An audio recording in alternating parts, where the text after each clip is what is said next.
Hello and welcome back. This is Wait, Why Can't I Leave? By JazzTazz. Chapter 19. Bitches Always Know. Chat name, The Pros and Cons. Coffee. At Blurr. I know this is your fault. Blurr. What? I haven't done anything. To you at least. Coffee. I have a sudden headache and I know it has to be something to do with you. Blurr.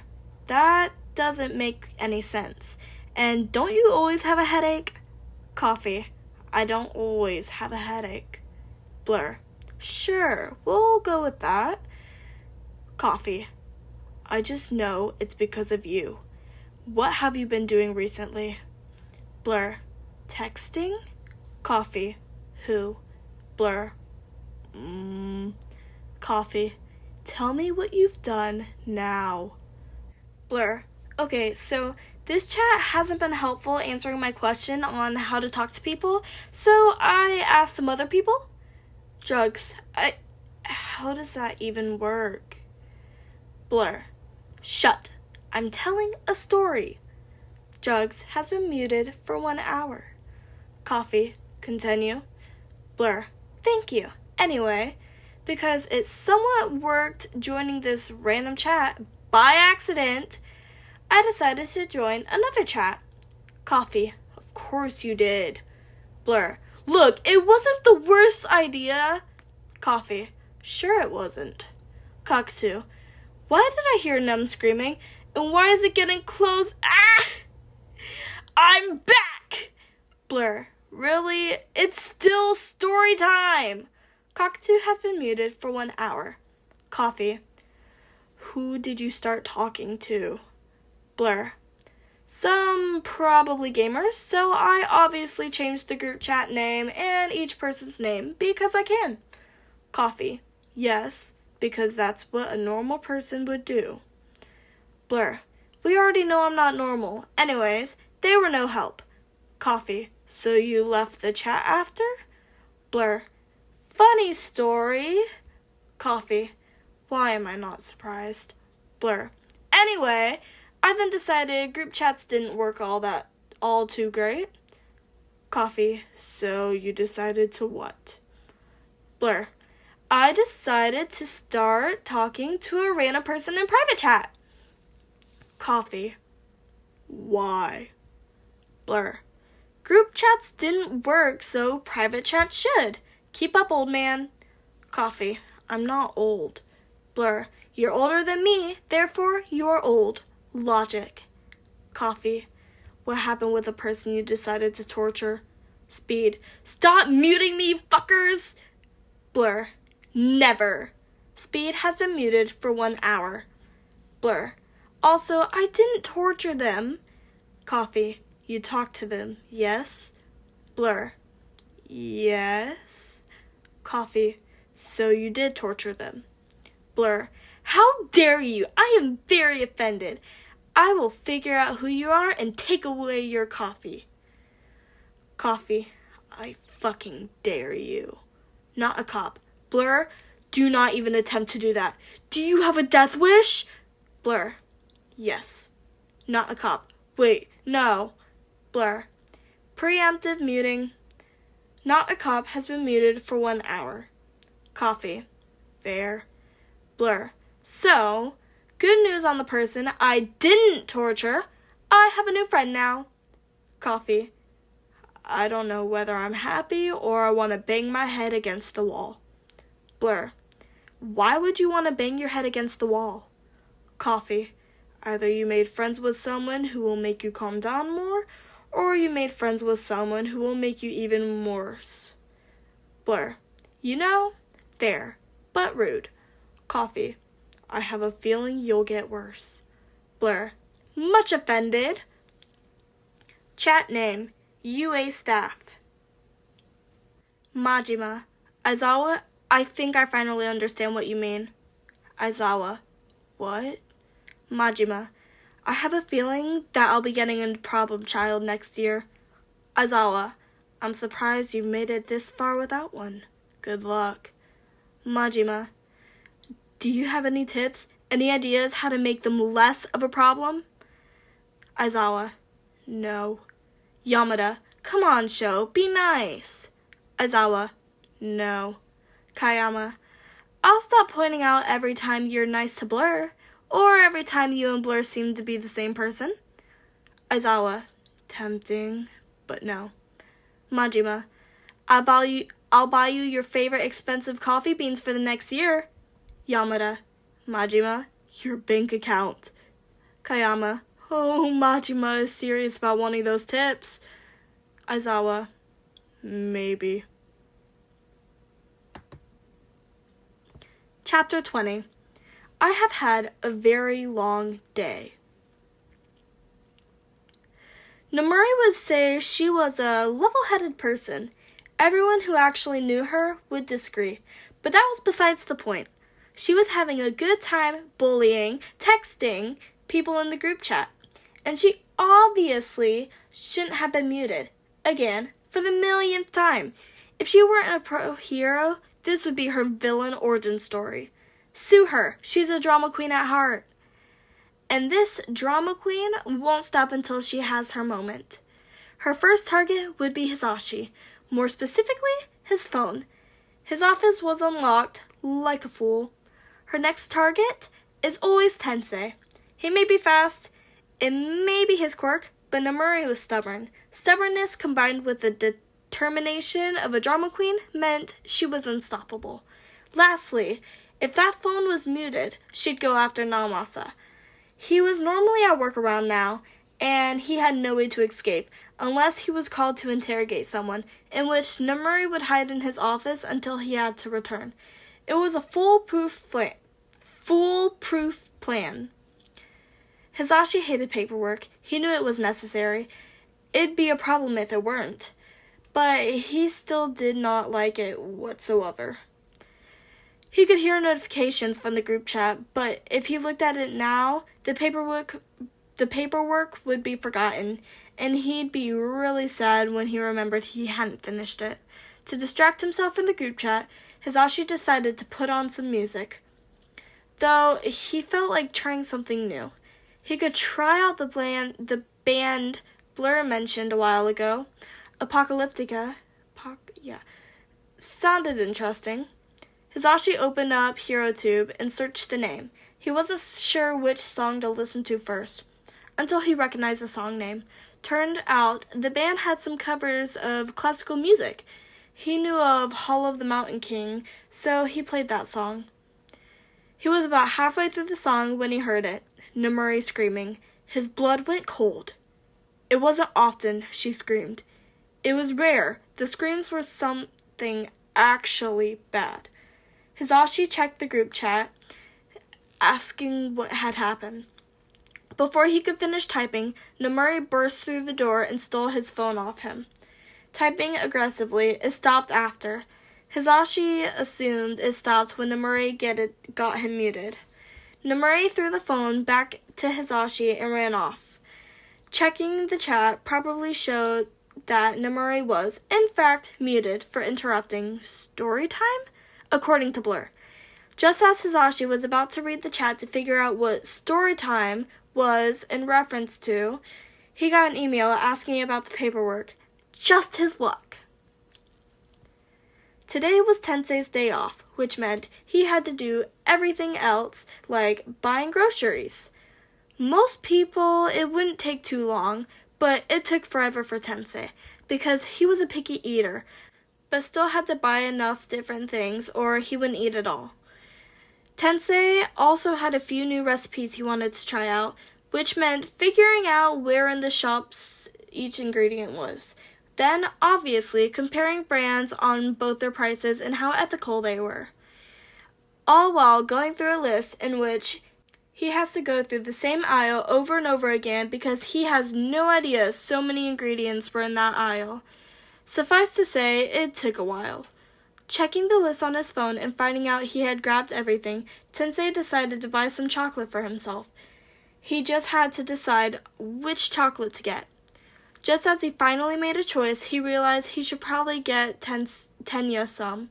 So he pulled his phone out to ask his brother what chocolate he wanted. Before he could even begin typing the text, his phone was ripped out of his hands. Tensei looked toward whoever stole his phone to have a polite chat with them. Oh, it was just Nomuri. Tensei knew right away why she had stolen his phone, confirmed by how fast she was typing. Nomuri must have been muted from the chat again. Tensei sighed, realizing he'd then be muted thanks to her. Nomuri let out a groan of frustration before tossing the phone back to him and running away. Namasa checked the chat out. Nomuri had been muted. So had Hisashi and Tensei. Thanks to Nomuri stealing their phones, he sighed. The one time he actually wanted to be busy somewhere, so that he wouldn't have his phone stolen off him, was the one time all he needed to do was paperwork. Unless an emergency in which his quirk would be useful appeared, he was stuck at his office. He couldn't even try to lock the doors and windows. He knew it'd do nothing to stop her. Namasa was pulled out of those thoughts. When he saw Blurr threatening to take Shota's coffee away, he immediately intervened, trying to talk some sense into Blurr. That backfired, though, which he should have expected with how concerning Blurr was at times. Most of the time, really. His talking in the chat had him preemptively muted. If he was lucky, Nomuri would see that and not bother coming all the way to... Namasa realized he had spoken thought too soon when his door was kicked open by a very annoyed and exhausted Nomuri. I've already been... Namasa was cut off by Nomuri, taking his phone off him. Fuck! Chapter 21, Threads of Fate. Today was the day. Izuku was going to talk to Shinso. He had no idea how, but if he kept on avoiding it, he would never do it. He had a basic outline of what to do. Step 1, find Shinso. Step 2, clear. Step 3, friends. Izuku hit his head against the wall.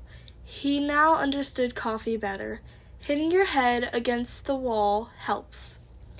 All he had to do was find Shinso and talk. He knew around where Shinso should be, but Shinso was avoiding him at school, so there was the chance Shinso would see him first, and Izuku would do nothing but stand around all day.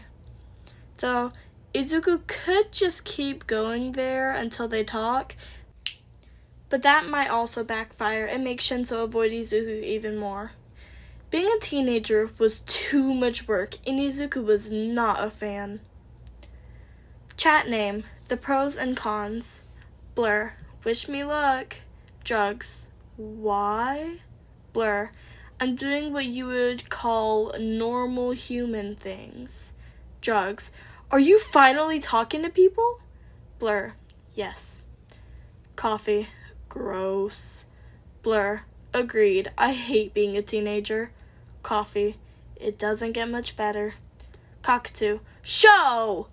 At Blurr, it might not be the best right now, but it'll be better when you're older. Blurr, consider coffee knows vines, therefore knows more. Cockatoo, ouch. Blurr, I'm sorry, but also, coffee is a vibe. Coffee, I need bleach for my eyes. Cockatoo, show, no. Blurr, show, yes. Coffee, why are you like this, Blurr? Blurr, oh, hi, thanks for checking in. I'm still a piece of garbage. Cockatoo, no you're not. Blurr, what up? I'm Jared. I'm 19 and I never fucking learned how to read. Drugs, are you high? Blurr, not right now. Drugs, that implies you have been. Blurr, no, off-topic questions, because I said so. That is an off-topic question. You have been stopped. Coffee, can I get a waffle?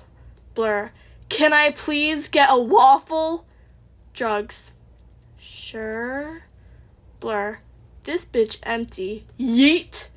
Drugs has been muted for 1 hour. Cockatoo, why did you do that? Blurr, the vibe was ruined and so she had to go. Coffee. Makes sense. Cockatoo. Vakadu? Did I do that right? Blurr. So close, yet so far. Coffee. He's trying. Blurr. You can stay unmuted for now. Cockatoo. For now? Blurr. Well, drugs will probably be trying to find you and your phone, and when that happens, I'll have to mute you. Cockatoo. What do you mean when? I can fend her off. Blurr. Sure you can. Cockatoo. Rude. Ah! Fuck you guys! Blurr. That's what I meant by when. Cockatoo has been muted for 1 hour. Blurr. Anyway, I should probably go now and actually talk to the person before I decide I can do it another day. Coffee. Fair. Good luck. Blurr. Thank you. I would unmute those two just for the good luck stuff, but also, nope. Coffee. Good. It took a while to get near Shinso's house, especially since Izuku had to walk. He could have maybe taken the bus, but that left room for him passing Shinso without even knowing. But Izuku was a massive overthinker and couldn't stand the thought of completely missing him. Izuku found the street Shinso lived on and went towards the convenience store nearby. He'd look around, maybe buy a few things, then leave and try and find Shinso if he wasn't in the store. While he was deciding which chocolate bars to buy, a couple rounded the corner. Izuku tried his best to ignore their conversation, but years of bullying made that impossible. I say we throw him out. He's, 14? That was close enough, yeah? Izuku glanced towards the voice. It was a woman with light brown hair. She looked to be a bit taller than Izuku. To be fair, everyone looked a bit taller than him. What if he went to the police? What about the social worker when she comes to visit? The second voice came from a man. He was taller than the woman, with darker brown hair color, though he was starting to bald. I doubt he'd go to the police. Even then, why would they believe him over us? His quirk is villainous. I'd be surprised if they even let him walk in to begin with. The woman picked up a box of chocolate, turning it around to look at the nutritional panel. And we both know the social worker doesn't give a fuck. She only checks in because she's getting paid to. She's never asked to see him before. Why would she now? Izuku didn't like the sound of that. He needed to find out who they were fostering to save them. He started looking around the internet based on their appearances. He found their names quite quickly. The woman was Hatomi Togachi, and the man was Hidenori Togachi. They married in their early 20s, but seemed to never have any biological children, only fostered. Had been fostering all through their 30s, currently in their early 40s. They only fostered one child at a time, had a good track record, though that didn't match what they were saying now. Skilled at lying right at the social workers' faces. Disgusting. Izuku kept looking to see who they were currently fostering. Finally, he found the name. Hitoshi Shinso. It was then that Izuku knew he had to help, and he knew exactly who to ask. And that's it. That is the end of those chapters. I hope you enjoyed. If you liked it, I will, be trying to constantly upload, but I get very off track a lot of the time. But yeah, hope you enjoyed. Maybe leave a comment or something. I really like seeing those. Yeah, bye.